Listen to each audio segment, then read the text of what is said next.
Bom dia, meus irmãos, meus amados, meus queridos. Nós estamos aqui neste dia que o Senhor preparou para que nós possamos falar um pouquinho do seu amor, da sua palavra, nessa escola bíblica dominical. E eu queria que você fechasse os seus olhos. Vamos fazer uma oração a Deus nesse momento, amém? Pai amado, Pai querido, em nome de Jesus, estamos aqui na tua presença. O Senhor é o Deus Todo-Poderoso. Nós confiamos no Senhor neste dia que o Senhor preparou para que nós possamos aprender um pouquinho mais sobre a sua palavra, sobre o seu propósito, sobre as nossas vidas. Pai, em nome de Jesus, abençoe o nosso dia, abençoe essa aula, que nós possamos entender aquilo que o Senhor tem preparado para nós.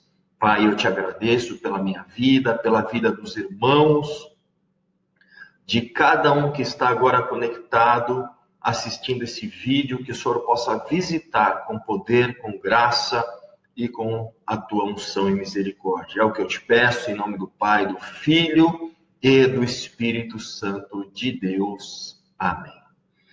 Meus irmãos, meus queridos, hoje nós daremos continuidade na Escola Bíblica Dominical, falando dos dons ministeriais, os dons preparados pelo Senhor para o ministério apostólico, amém?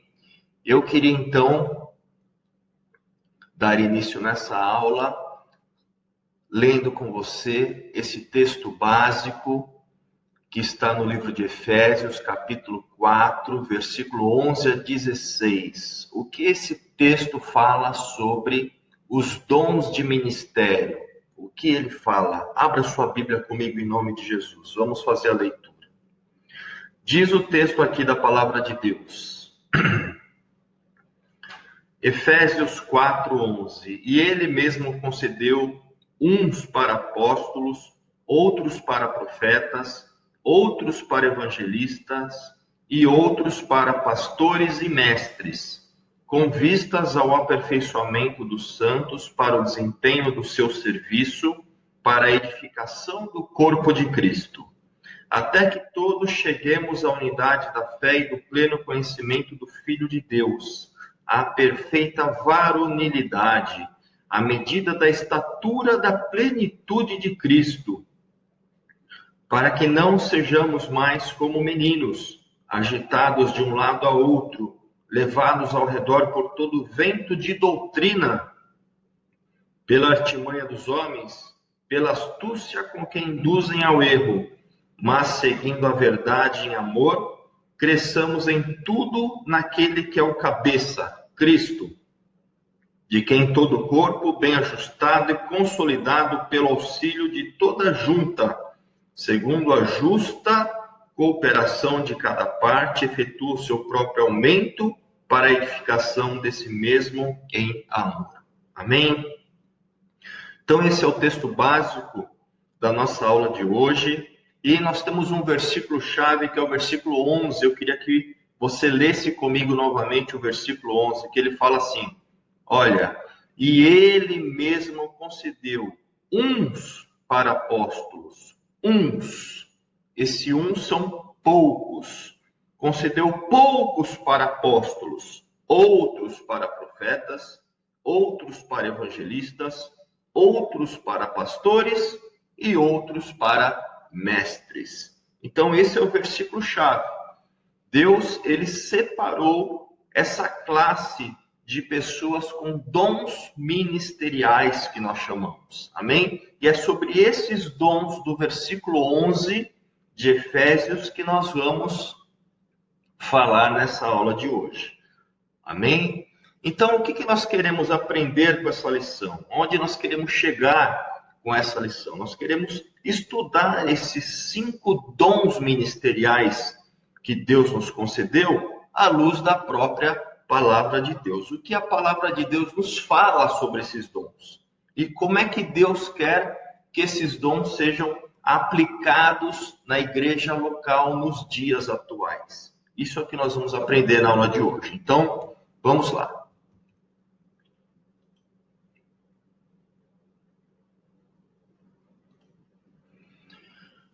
Em primeiro lugar, o que são dons espirituais? Bom, Dons espirituais, eles são presentes da parte de Deus, distribuídos às pessoas conforme a sua vontade. Então, presente nós não escolhemos, não somos nós que escolhemos os presentes. Deus, ele escolhe as dádivas, Deus, ele escolhe os dons, Deus, ele escolhe esses presentes e ele é quem distribui esses presentes na igreja, no corpo de Cristo. Então, eu sou feliz, você deve se sentir feliz, grato pela dádiva, pelo dom que Deus te deu, pelo presente que Deus te deu. Se Deus te deu esse dom, essa dádiva, essa condição de fazer a obra através desse dom ministerial, que você possa, assim como comigo, fazermos o melhor possível, fazermos aquilo que Deus quer que nós realmente façamos, que nós possamos aceitar esse presente, essa dádiva da parte de Deus. Mas para eu aceitar esse presente, para eu colocar em prática esse dom ministerial que Deus me deu, eu preciso descobrir qual que era o meu dom ministerial. Qual que é o meu dom? Qual que é o meu presente? Qual que é a minha capacidade que Deus me deu, o meu talento para que eu possa desenvolver na igreja? É isso que nós vamos descobrir na aula de hoje, falando dos 5 dons ministeriais que são tratados nessa aula. Então, vamos lá para o nosso primeiro dom. Aliás, antes disso, eu queria fazer essas 3 perguntinhas para você. Qual é o seu dom? Se você já sabe que tem um dom, que você tem um talento, qual que é esse talento? Como você descobriu que você tem esse talento? Qual ocasião? Como é que você foi despertado para saber que você tem esse talento? O que você tem feito para desenvolver o seu dom? Se você tem um dom, se você tem um talento, esse talento ele precisa e ele pode ser desenvolvido ao longo do tempo. Ele pode ser aperfeiçoado ao longo do tempo. O que você tem feito, então, para que o seu dom seja aperfeiçoado? Então, fique já com essas 3 perguntas iniciais para que você possa fazer uma autorreflexão a respeito do seu dom ministerial. Amém?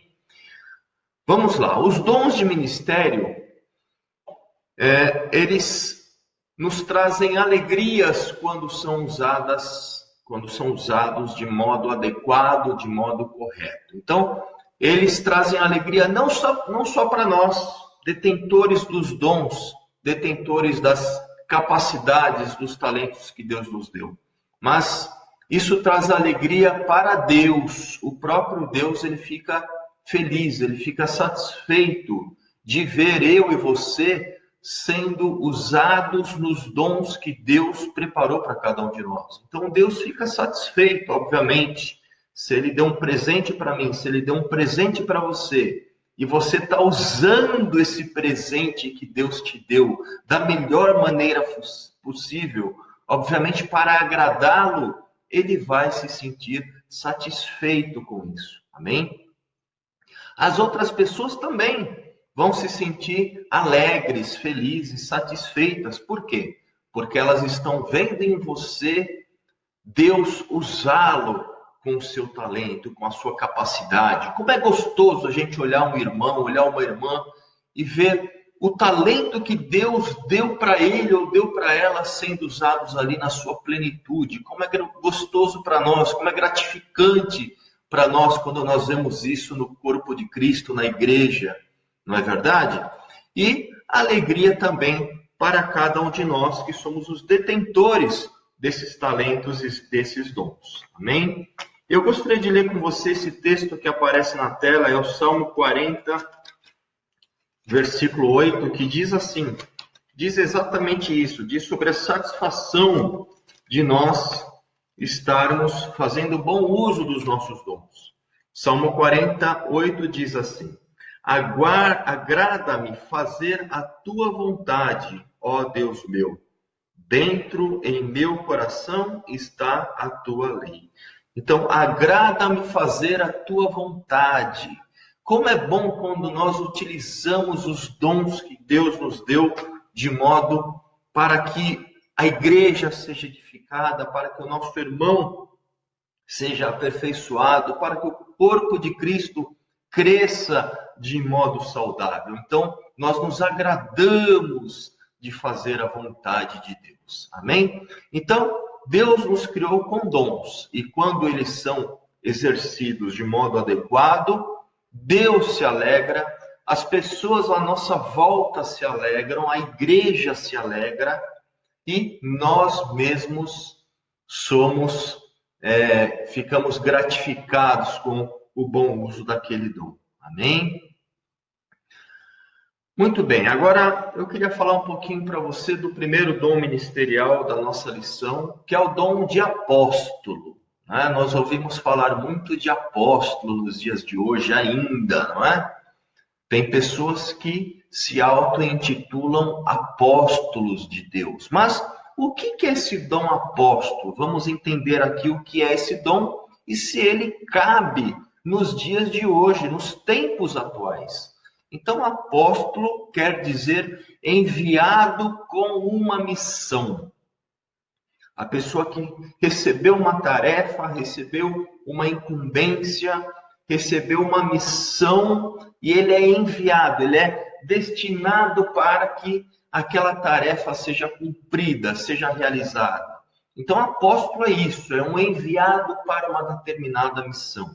E há 3 significados principais no Novo Testamento para a palavra apóstolo. Nós vamos ver os 3. Então, o primeiro é o cristão como enviado, o segundo é mensageiros enviados e o terceiro são testemunhas oculares. Então, esses 3 significados para a palavra apóstolo. Vamos ver cada um deles e entender se eles cabem nos dias de hoje. O primeiro significado é o cristão como enviado. Vamos abrir a nossa Bíblia lá no livro de João, capítulo 13, versículo 16. João, capítulo 13, versículo 16. Diz assim a palavra de Deus: em verdade vos digo que o servo não é maior do que o seu senhor, nem o enviado maior daquele que o enviou. Então, essa palavra enviado, aqui no contexto de João 13,16, ela fala exatamente isso que está na tela. Todos nós, de um modo geral, somos enviados da parte de Deus para as pessoas, para a igreja, para os ímpios. Mas somos enviados como embaixadores de Cristo. Nós somos aqueles que pregamos Jesus, nós somos aqueles que anunciamos as boas novas. Então, todo cristão, de um modo geral, ele é um enviado. Não é? Eu sou um enviado lá no meu trabalho.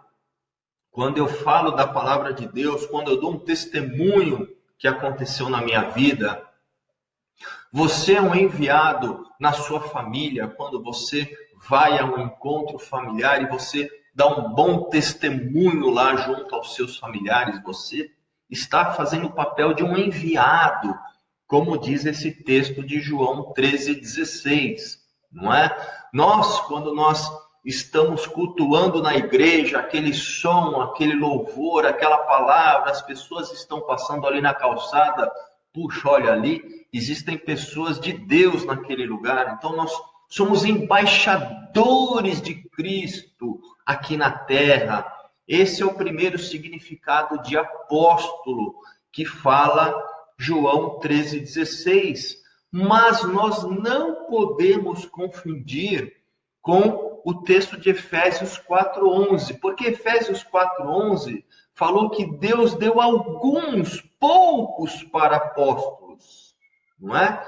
O cristão como enviado, ele não é considerado um apóstolo no ápice da palavra. Amém? Então, Nós somos apóstolos no sentido geral, no sentido de que nós somos embaixadores de Cristo, mas nós não temos esse dom de apóstolo, porque o dom de apóstolo descrito lá em Efésios 4:11 foi o dom de apóstolo concedido para poucos, para uma classe pequena, uma classe distinta. Amém? Então, como enviados, sim, nós somos apóstolos de Deus como enviados, como propagadores das boas novas. Vamos ver agora o segundo significado da palavra apóstolo, que é mensageiros enviados. Mensageiros enviados.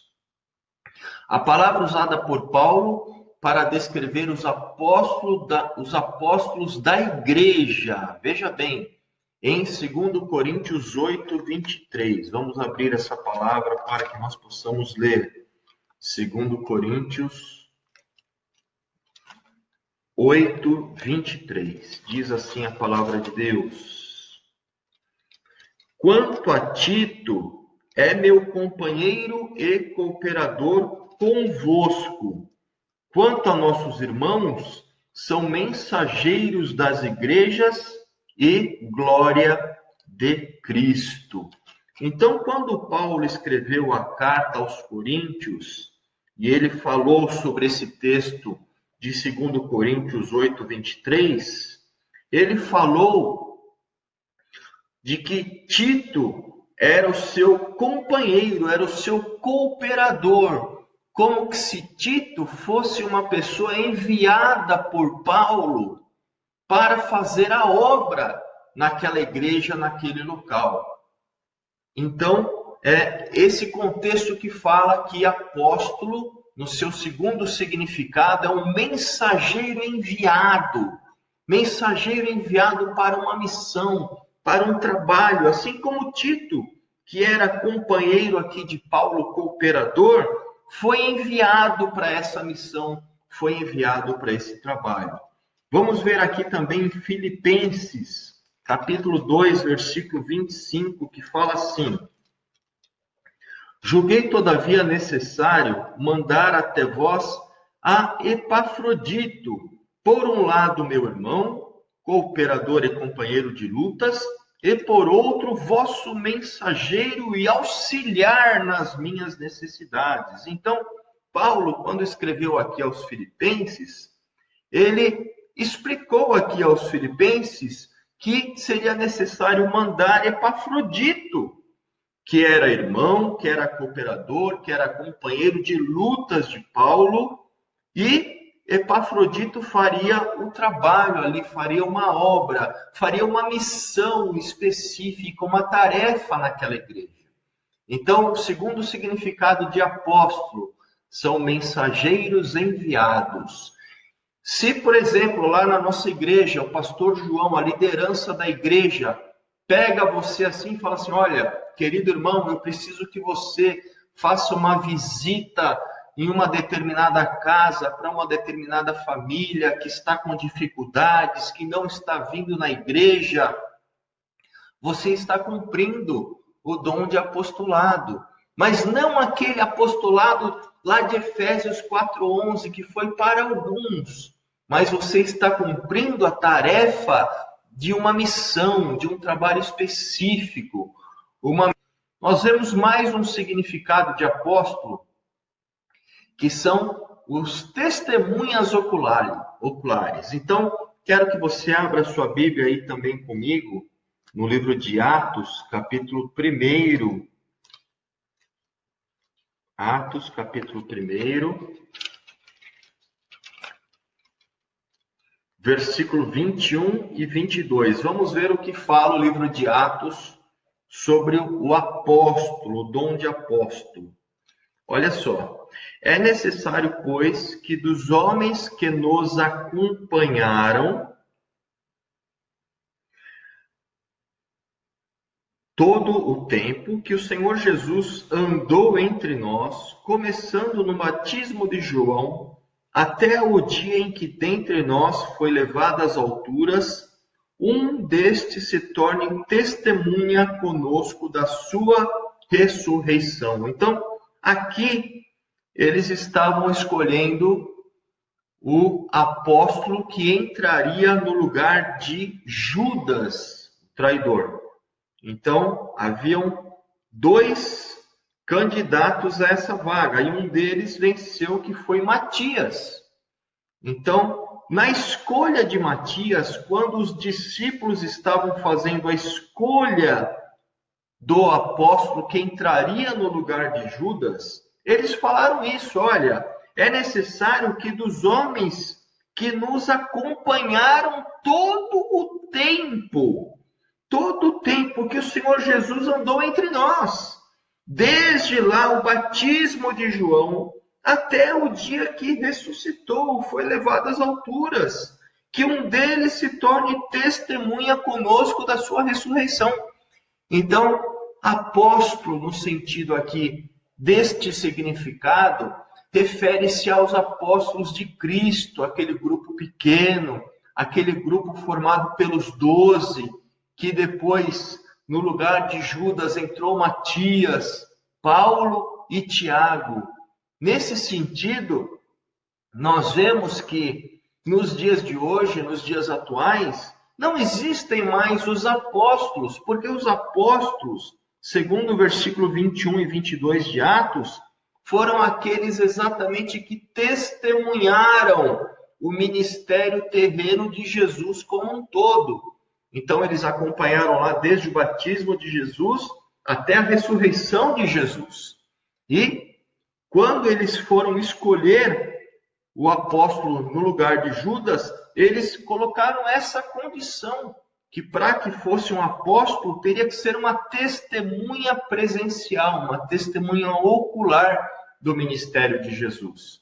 Então, nós chegamos à conclusão aqui, através desse terceiro significado, que nesse sentido de testemunha ocular, não existe mais apóstolo. Não há pessoas mais apóstola. Ninguém mais nesta terra, nos dias de hoje que nós vivemos, testemunhou o fato de Jesus aqui ter se batizado até a sua ressurreição. Nós não testemunhamos isso, nós não presenciamos isso. Então, nós podemos falar que neste sentido de testemunhas oculares, neste sentido, nós não temos ninguém hoje como apóstolo, mas nós temos pessoas com o ministério apostólico. É uma coisa diferente. O apóstolo é uma coisa, pessoas com ministério apostólico é outra. As pessoas que têm o ministério apostólico são pessoas, como você pode ler aí na tela, no segundo parágrafo. São pessoas que têm autoridade e liderança sobre um certo número de igrejas. São pioneiras na implantação de igrejas. Amém? Então, vamos pegar aqui um exemplo bastante conhecido que você já ouviu falar. Nós temos aqui, nos dias de hoje, o apóstolo Valdomiro Santiago, não é isso? Fundador lá da Igreja Mundial do Poder de Deus. O apóstolo Valdomiro Santiago, ele não é um apóstolo como os apóstolos da época de Jesus que receberam esse título. Por quê? Porque o apóstolo Valdomiro Santiago não presenciou o batismo de Jesus, ele não estava vivo na época de Jesus, ele não presenciou, ele não foi testemunha ocular da vida de Jesus até a sua ressurreição. Mas nós podemos dizer aqui que no sentido de que há um ministério apostólico sobre a vida do apóstolo Valdomiro Santiago, sim, no sentido de que ele é um líder e exerce autoridade sobre um grupo de igrejas. Nós podemos falar, por exemplo, que o nosso pastor João tem um ministério apostólico. Por quê? Porque ele exerce autoridade e liderança sobre um grupo de igrejas. Pode ser esse grupo grande ou pode ser esse grupo pequeno. Então, existe o ministério apostólico, o ministério de fundação, de plantação de igrejas, de ser o pioneiro na igreja. Nós podemos dizer, por exemplo, que o missionário fundador da nossa obra, ele tinha um ministério apostólico, não é assim? Me fugiu o nome dele nesse momento, não é? mas ele tinha um ministério apostólico, ele construiu, ele inaugurou a igreja ali, o Brasil para Cristo, aí de um modo um pouco maior, né? O nosso ministério é um ministério grande, é um ministério extenso, então ele foi um pioneiro na plantação dessas igrejas. Então nós podemos dizer que ele tem um ministério apostólico nas suas mãos, mas diferente de ser apóstolo, porque apóstolo era somente para alguns poucos, aqueles que viveram, que testemunharam Jesus aqui quando esteve entre nós. Amém? Vamos então falar agora do segundo dom ministerial, que é o dom de profeta. Profeta era um porta-voz de Deus no sentido bíblico primário. Se nós pegarmos lá na nossa palavra, lá na palavra de Deus, que você tem aí, que eu tenho aqui em casa, e você abrir lá no Antigo Testamento, você vai ver o porta-voz de Deus em operação. Amém? Então, nós falamos que Isaías foi um profeta messiânico. Isaías era um porta-voz de Deus ali para a sua época. Jeremias foi o profeta chorão. Ele era o porta-voz de Deus ali para a sua época. Abacuque foi um porta-voz de Deus para a sua época. Inclusive, vou ler aqui um texto. Abacuque, capítulo 1, versículo 1, diz assim: sentença revelada ao profeta Abacuque. Então, o próprio livro de Abacuque, olha, no capítulo 1, versículo 1, já identifica Abacuque como um profeta de Deus, como um porta-voz de Deus. Nesse sentido de ser um porta-voz de Deus, no mesmo sentido do profeta Isaías, do profeta Jeremias, do profeta Abacuque e de outros profetas que juntos com a sua mensagem formaram a palavra de Deus, nesse sentido bíblico primário, nós não temos mais profetas nos dias de hoje. Nós não temos mais ninguém que vai lançar uma mensagem da parte de Deus que fará parte da palavra, da escritura, da Bíblia. Nós não temos mais isso.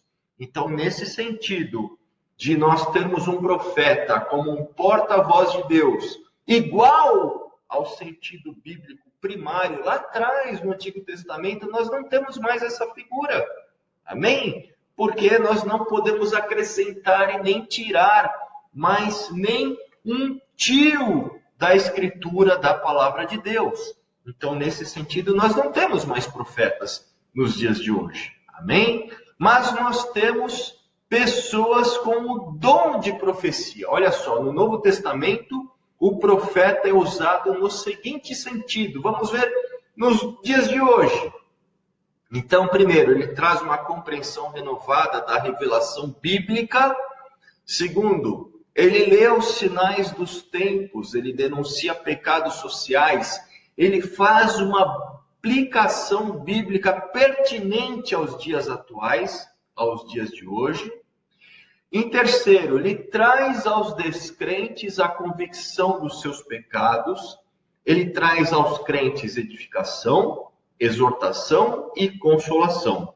E aí eu convido você para ver uma aplicação dos profetas nos dias de hoje, abrindo a sua palavra no livro de 1 Coríntios, capítulo 14, versículo 3, que diz assim, vamos lá.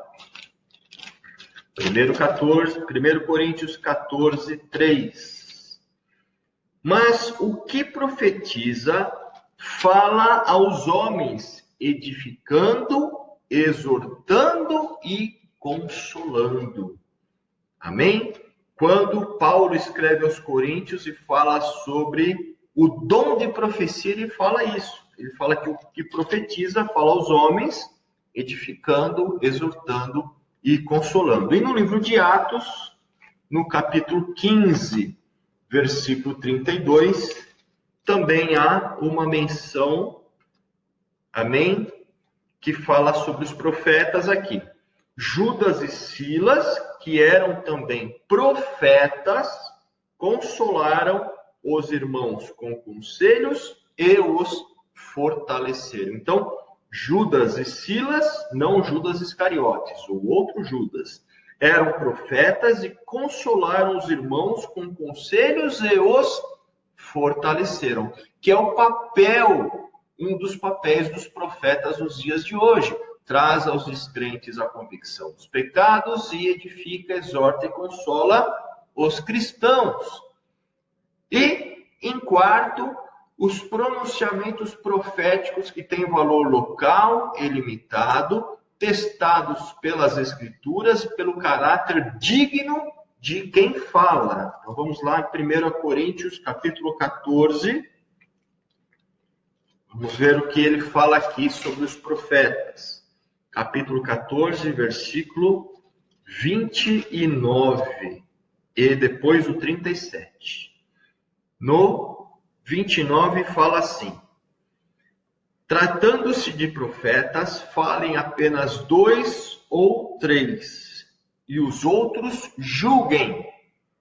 Ou seja, nós vamos julgar quem está falando no sentido de que o que ele fala tem coerência com o que a Escritura fala, o que ele fala como profeta está em harmonia com aquilo que nós conhecemos do nosso Deus ou não.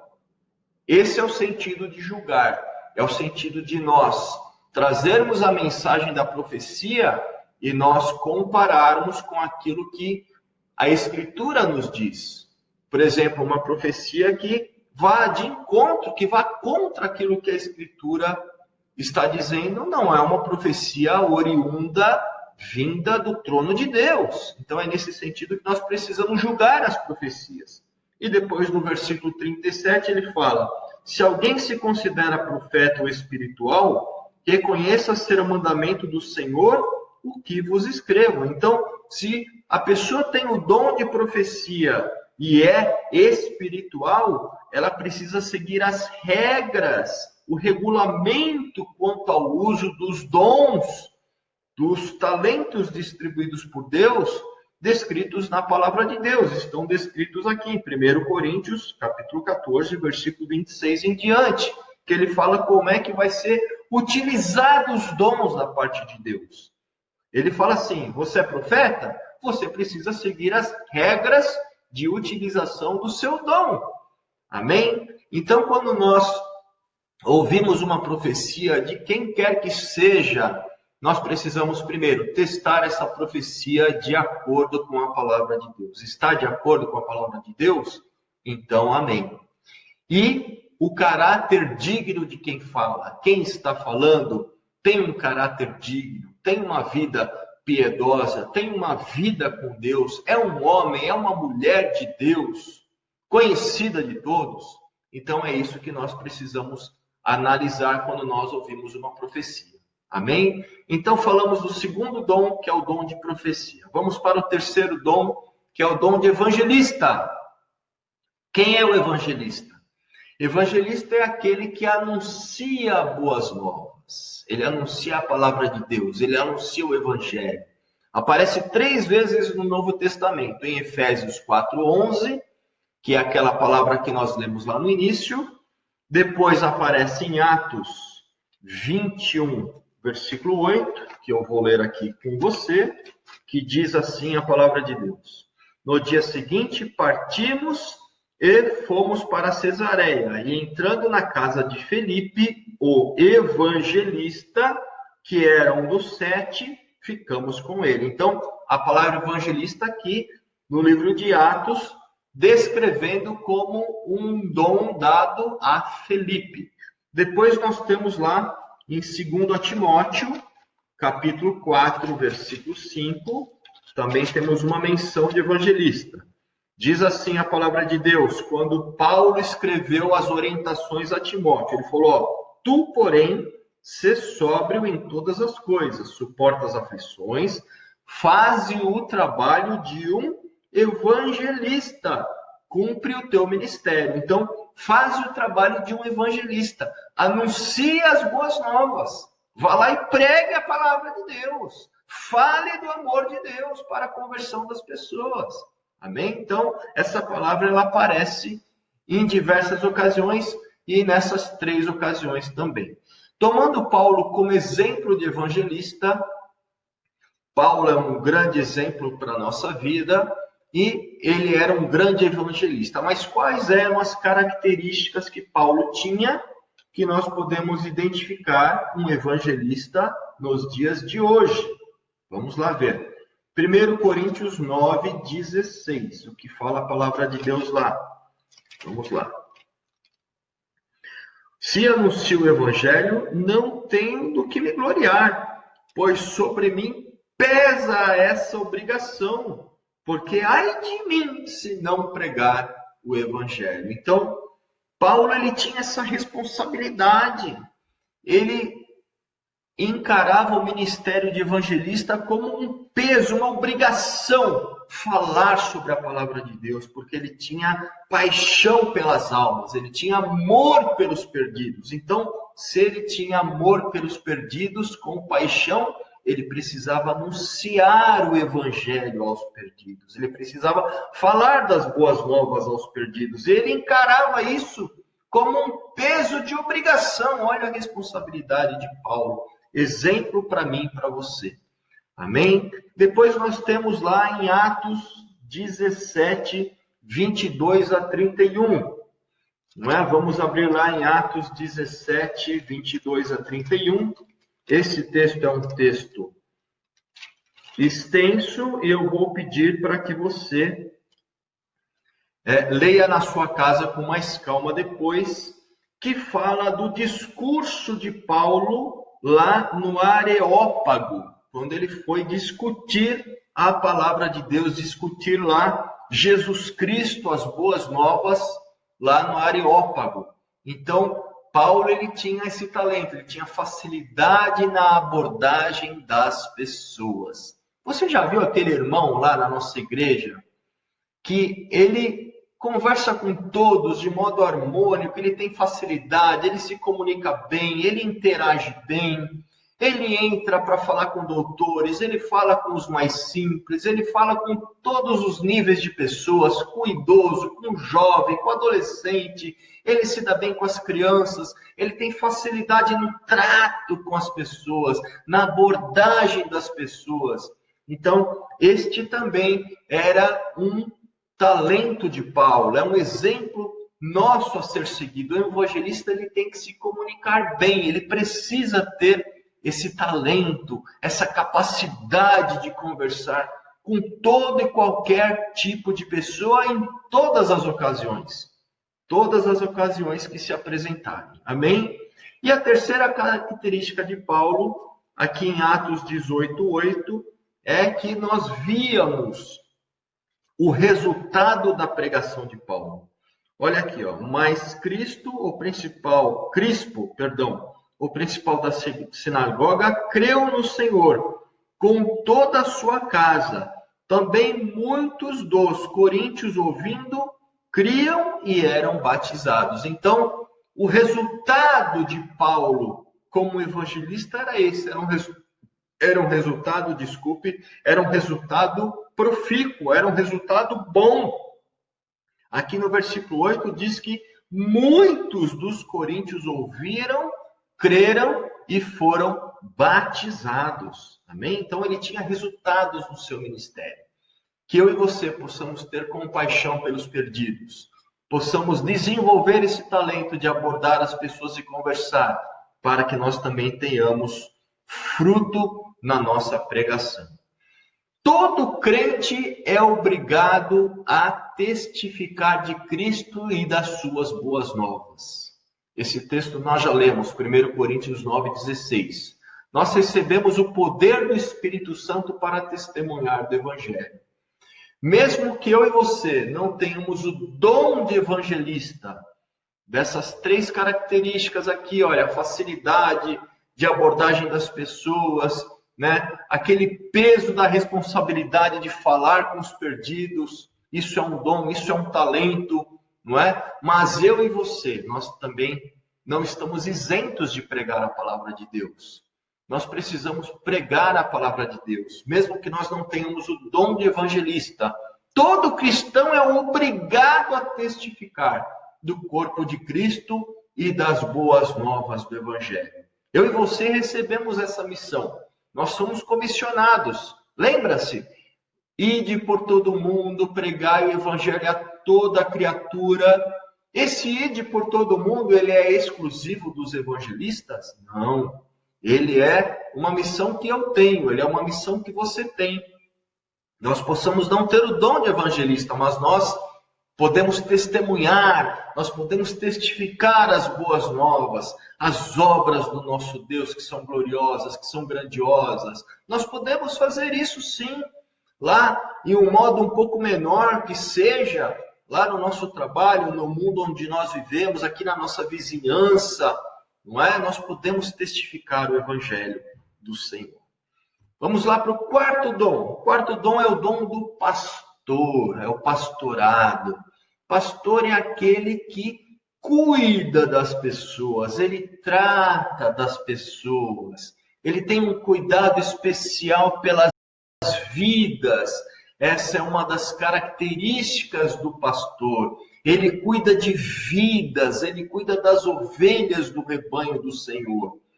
Nós somos comparados na nossa igreja, a igreja de Cristo, como um rebanho de ovelhas. Nós estamos ali para sermos tratados, cuidados pelos nossos pastores, pelos nossos presbíteros, pelos nossos bispos, não é? Quando nós falamos de pastor, você pode entender bispo e presbítero também, que tem o dom do pastorado para cuidar das pessoas. Então, ele tem cuidado especial por vidas.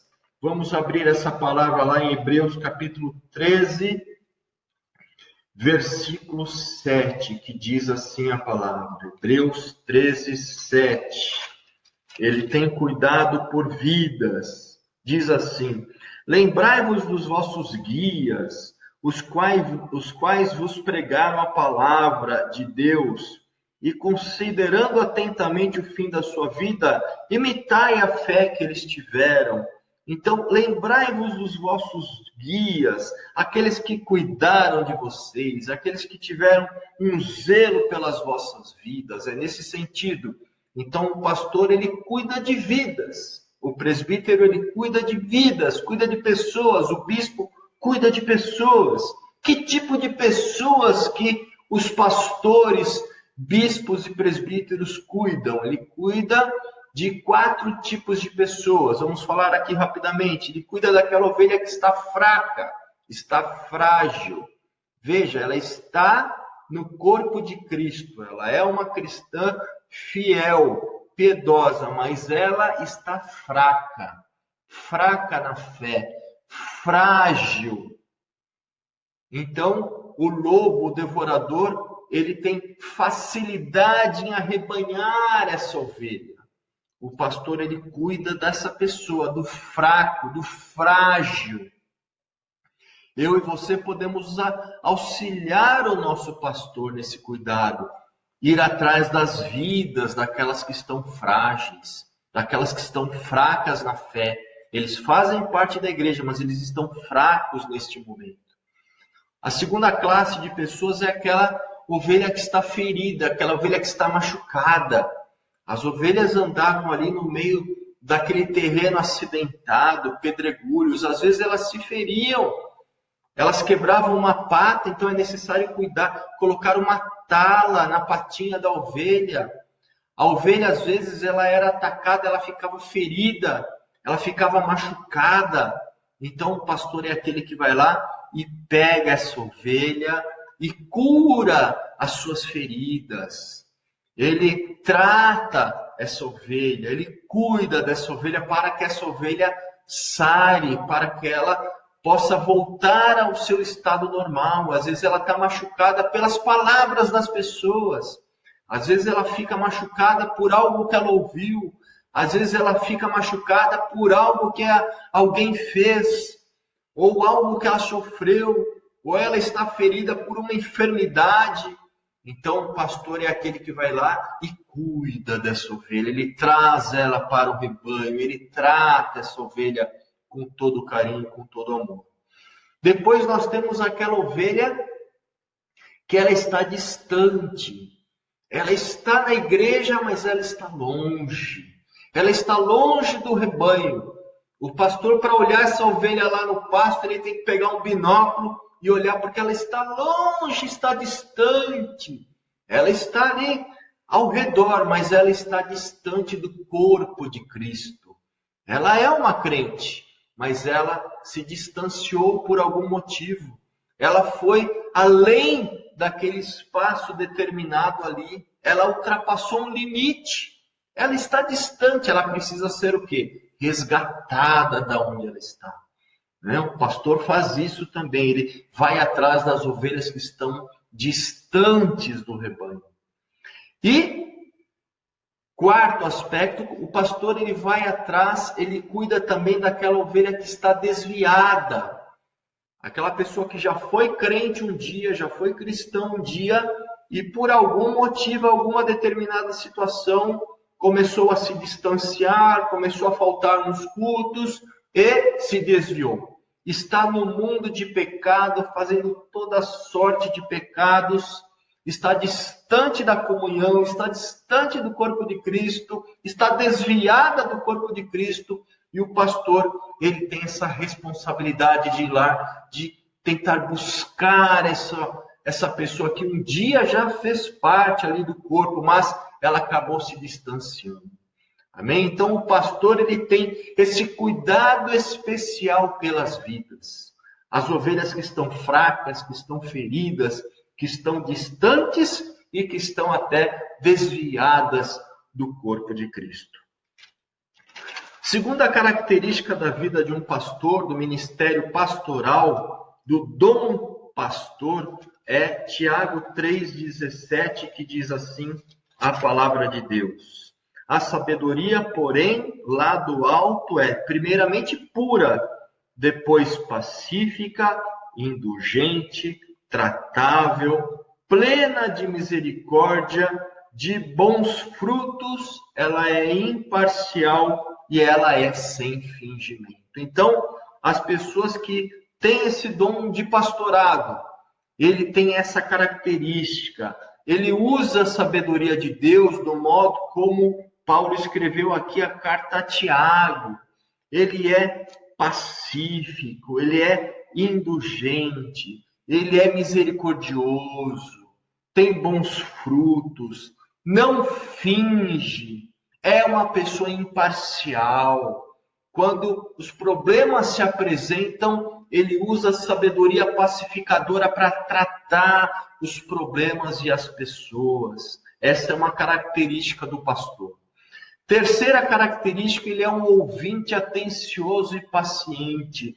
Ele ouve aquilo que a ovelha tem a dizer, aquilo que o rebanho precisa dizer. Às vezes a pessoa não quer nada, ela quer apenas uma pessoa que a escute. Ela quer alguém que ouça com atenção o seu problema, a sua dificuldade, a sua dor. E ela quer ser ali motivada, ela quer ser ali que o pastor dê uma injeção de ânimo a ela. Ela quer aquela ovelha ali que precisa de atenção, ela quer que o pastor a alimente com a palavra, dê ali uma palavra. Então, para isso, ele precisa ser um ouvinte atencioso, um ouvinte paciente, uma pessoa que escuta, uma pessoa que doa o seu tempo à ovelha do rebanho, aquele cristão que precisa de atenção. Então, o que nós temos de mais precioso hoje é o tempo. Então, o pastor é aquela pessoa que dá atenção, é aquela pessoa que é paciente, é aquela pessoa que escuta. Vamos ver aqui Tiago 1,19. Sabeis estas coisas, meus amados irmãos. Todo homem seja pronto para ouvir, tardio para falar e tardio para se irar. Então, o pastor é essa pessoa atenciosa. Amém? E por último, última característica, ele preenche as condições bíblicas estabelecidas para o pastorado. Amém? Então, se você abrir esses 3 textos que estão aqui na tela, você pode dar uma pausa no vídeo agora e ler esses 3 textos que nós estamos colocando aqui Timóteo, Tito e 1 Pedro. Amém? Nós não vamos ler aqui porque são textos extensos e nós gastaremos muito tempo aqui. Amém? Então, mas você leia lá na sua casa, onde você estiver, dê uma pausa no vídeo e leia. Quais são as condições bíblicas estabelecidas para o pastorado? Seria nós pegarmos qualquer pessoa e darmos este ordenamento pastoral? É dessa maneira? Não. O pastor ele tem condições, ele tem requisitos bíblicos a serem cumpridos. Por exemplo, quando você faz uma ficha de emprego em uma empresa, lá não tem os requisitos? Ser maior de 18 anos, estar quite com as obrigações militares, conhecer tal e tal assunto. Não é assim quando você entrega um currículo para uma empresa e tem aqueles requisitos? Aqui é a mesma coisa. Para o exercício do dom pastoral, para o exercício do pastoreado, para o exercício deste talento dado por Deus, Deus ele separa pessoas, mas essas pessoas precisam ter requisitos e condições. Quais são essas condições? Então, leia esses textos e você vai descobrir quais são os requisitos bíblicos para o exercício do pastorado. Bispos e presbíteros correspondem a pastores. Nós já havíamos falado sobre isso. E Jesus, ele é o nosso pastor supremo, meus irmãos. Jesus, ele é o nosso pastor supremo. João 10, 11, diz assim a palavra de Deus: Eu sou o bom pastor. O bom pastor dá a vida pelas ovelhas. Jesus é o nosso pastor supremo. Ele é o nosso máximo. Ele é o exemplo dos fiéis. Nós, sejamos pastores ordenados ou não, somos auxiliares de Jesus. Nós somos auxiliares do nosso pastor supremo, que é, desculpe, o nosso Senhor e Salvador Jesus Cristo. E aqui nessa tela diz assim, olha, mesmo sem a ordenação ministerial, podemos ter o dom de pastor, que pode ser usado para ajudar o pastor da igreja no seu serviço. O que ele quer dizer com essa frase? Quando eu volto aqui um pouquinho, neste texto aqui, olha aqui, o item 4. Ele preenche as condições bíblicas estabelecidas para o pastorado. Para a pessoa ser ordenada a pastor, ela deve preencher as condições bíblicas para o pastorado. Além de ter cuidado especial pelas vidas, fazer uso da sabedoria pacificadora, ser um ouvinte atencioso e paciente. Ela precisa preencher os requisitos. Mas qualquer pessoa da igreja, mesmo sem a ordenação pastoral, é isso que ele quer dizer. Nós podemos ter o dom de pastor. Pode ser usado para ajudar o pastor da igreja, como um pastor auxiliar. Aquele irmãozinho lá mesmo que você está pensando, que fica lá sentado no último banco da igreja, que a gente às vezes olha para ele e não dá nada, né? Esse daí só vem no culto, ouve a palavra e vai embora, não se envolve com nada. Às vezes essa pessoa está exercendo o dom do pastorado e nós nem sabemos. Ela liga, ela se preocupa com as vidas, ela telefona, ela vai visitar, ela leva uma palavra de conforto, ela faz uma oração no seio daquela família, ela ouve atentamente as pessoas, ela é sábia nos conselhos que ela dá. Ela está exercendo o dom do pastorado, meu querido irmão. Até muitas vezes maior do que um pastor, um presbítero consagrado na igreja, que tem a ordenação ministerial.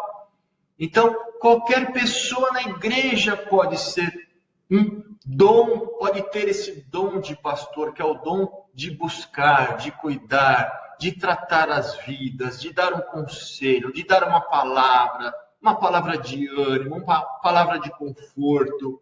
Qualquer pessoa pode ter esse dom do pastorado, mesmo sem a ordenação ministerial. Amém? Então, Falamos do quarto, agora vamos para o quinto, dom de mestre. Mestre é aquele que ensina a palavra. Mestre é aquele que dá o ensinamento, o caminho que o cristão deve traçar. Ele pega a palavra de Deus, essa daqui, olha, ele pega e ele tem o talento, ele tem o dom de ler um texto, de explicar esse texto, de fazer as pessoas entenderem esse texto da melhor maneira possível. É o dom de mestre, é aquele que ensina.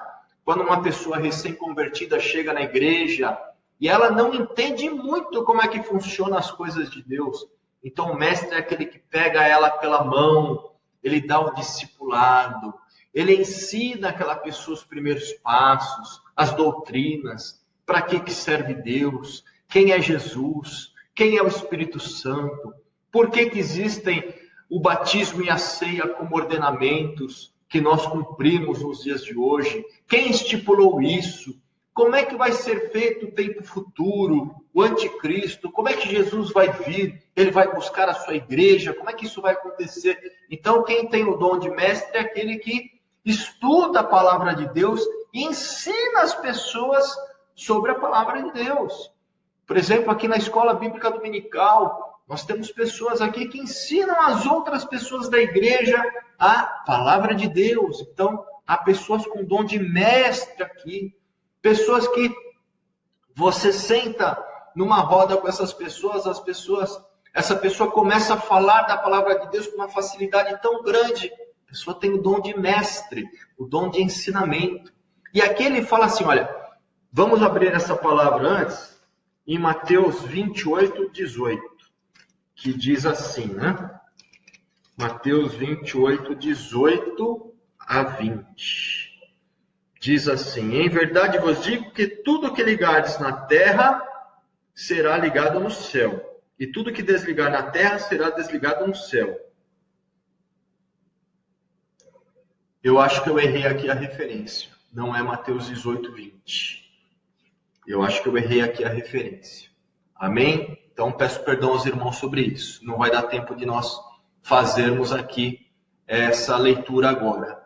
Mas o que ele está querendo dizer aqui, olha, que todo pastor deve ser um mestre.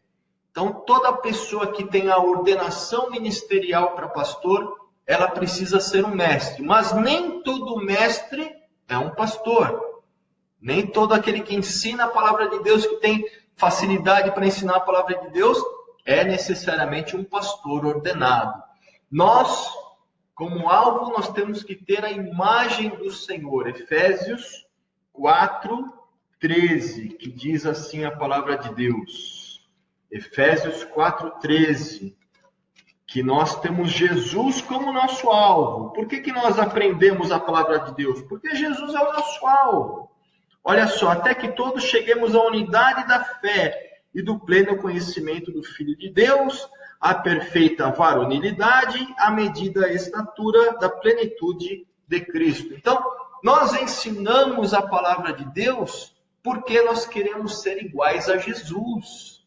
Nós queremos ser comparados a Jesus. As pessoas vão olhar para mim e para você e nosso alvo é sermos a imagem de Cristo, com as virtudes do Senhor Jesus. Amém? É para isso que nós aprendemos a palavra de Deus. É para isso que nós temos as aulas, as escolas bíblicas, os discipulados. É para isso, é para que eu e você possamos entender melhor a palavra de Deus. E quando nós entendemos melhor a palavra de Deus, nós conseguimos praticar a palavra de Deus. E quando nós praticamos a palavra de Deus, nós estamos aqui atingindo este nível aqui de Efésios 4:13, que é nós chegarmos à estatura de varão perfeito, a estatura de Cristo. Amém?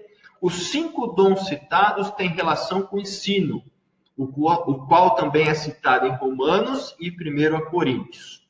Amém? Então, os 5 dons, eles são ligados ao ensino. O evangelista, ele precisa ensinar sobre a palavra de Deus para que aquela vida seja convencida do seu pecado, da justiça e do juízo. O pastor, ele precisa ensinar o rebanho. Então, ele é também um mestre. Amém? Os apóstolos lá no início da vida cristã, os 12 que andaram com Jesus, depois Matias, Paulo e Tiago, eles precisavam ter o dom de mestre para ensinar as pessoas ali sobre Jesus, que havia ressuscitado recentemente. Então, eles tinham que ser mestres também. Amém? Então, todos esses 5 dons que nós falamos, eles têm relação com o ensino. Os mestres aparecem como destaque na igreja. Destaque na igreja de Antioquia, que é uma igreja exemplo para todos nós. Uma igreja referência. Se existe uma igreja que é referência, essa igreja é a igreja de Antioquia. E a igreja de Antioquia, olha o que fala aqui em Atos 13:1. Havia na igreja de Antioquia profetas e mestres. Barnabé, Simeão, Lúcio, Manaém e Saulo. Então, na igreja de Antioquia existiam profetas e mestres. Era uma igreja recheada de profetas, de pessoas que ensinavam ali sobre as boas novas. Jesus e a igreja primitiva deram importância ao ensino e nós precisamos continuar seguindo este exemplo. Conclusão: caso você tenha um desses dons, você precisa obedecer. Obedecer a quem? Obedecer a Deus em primeiro lugar. Nós devemos satisfação primeiramente a Deus.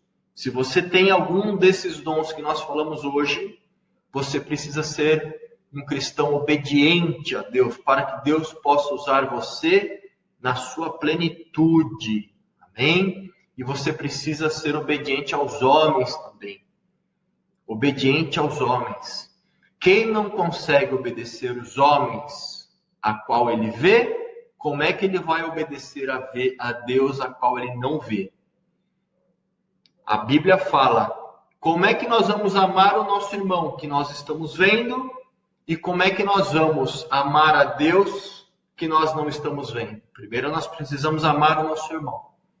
E nós precisamos obedecer a Deus e precisamos obedecer quem Deus instituiu como liderança para mim e para a sua vida. Segunda conclusão, nós poderemos interceder, apoiar e contribuir com obreiros cristãos. Se você chegar à conclusão e falar assim, olha, nenhum desses dons que foi falado aqui hoje, eu acredito que eu tenha. Não tem problema, você pode então interceder por essas pessoas. Você pode apoiar essas pessoas, apoiar o evangelista, apoiar o mestre, apoiar o pastor. Você pode contribuir com essas pessoas, você pode orar por essas pessoas. Então, veja, você tem uma responsabilidade, você pode fazer alguma coisa. Amém? Você pode. Em terceiro, aprenda com aqueles que Deus colocou em posição de liderança e obedeça-lhes. Deus colocou pessoas acima de nós, cuidando de nós, que nós possamos aprender com essas pessoas e possamos obedecer essas pessoas. Isso é muito importante. Amém? Meus irmãos, eu quero agradecer você pela sua atenção, que Deus te fortaleça, que Deus te guarde e que Deus te abençoe, em nome do Pai, do Filho e do Espírito Santo. Amém. Deus te abençoe, meu querido, em nome de Jesus. Tenha um ótimo dia para a glória de Deus.